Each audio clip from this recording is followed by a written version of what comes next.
ಯೇಸು ಸ್ವಾಮಿ ನರಕ ಮಾಡಿದ್ದು ಮನುಷ್ಯರಿಗಲ್ಲ. ಅನೇಕ ಜನ ತಪ್ಪು ತಿಳ್ಕೊಂಡಿದ್ದಾರೆ.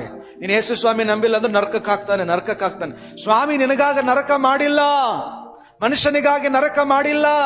ಯಾವ ಒಬ್ಬ ಮನುಷ್ಯನಿಗೂ ಕೂಡ ನರಕಕ್ಕೆ ಹಾಕುವುದಕ್ಕೆ ಯೇಸುವಿಗೆ ಮನಸ್ಸಿಲ್ಲ. ಆತನಿಗೆ ನಮ್ಮೆಲ್ಲರನ್ನು ನರಕದಿಂದ ವಿಮೋಚಿಸಿ ಆತನಿರುವಂತ ಸ್ಥಳಕ್ಕೆ ಕರೆದುಕೊಂಡು ಹೋಗುವುದಕ್ಕೆ ಮಾತ್ರ ಮನಸ್ಸುಂಟು. ಅದಕ್ಕಾಗಿ ಆತನು ದೇವರ ಸಿಂಹಾಸನದ ಮೇಲಿರುವಂತ ಆತನು ದೈವತ್ವವನ್ನು, ಆತನ ಮಹಿಮೆಯ ಸಿಂಹಾಸನವನ್ನು ಬಿಟ್ಟು ಮನುಷ್ಯನಾಗಿ ಶಿಲುಬೆಯ ಮೇಲೆ ಸಾಯುವುದಕ್ಕೆ ಆತನು ತನ್ನನ್ನೇ ತಾನು ಒಪ್ಪಿಸಿಕೊಟ್ಟನು. ಅಂದ್ರೆ ಇದರ ಅರ್ಥ ಏನು? ಆತ ನನ್ನನ್ನು ಅವನ್ ಪ್ರೀತಿ ಮಾಡ್ತಾನೆ, ನಾವು ಆತನ ಜೊತೆಗಿರ್ಬೇಕೆಂಬುದಾಗಿ ಆಸೆ ಪಡ್ತಾನೆ. ಮತ್ತೆ ನರಕ ಯಾಕೆ ಮಾಡಿದನು ಪಾಸ್ಟರ್ ದೇವರು?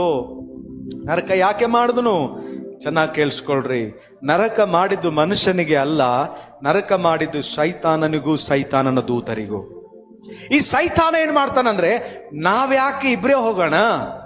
ಸೈತಾನ ದೂತ ನಾವ್ಯಾಕೆ ಇಬ್ರೇ ಹೋಗೋಣ? ದೇವರು ಉಂಟು ಮಾಡಿದಂತ ಮನುಷ್ಯರನ್ನು ಕೂಡ ಕರ್ಕೊಂಡು ಹೋಗೋಣ.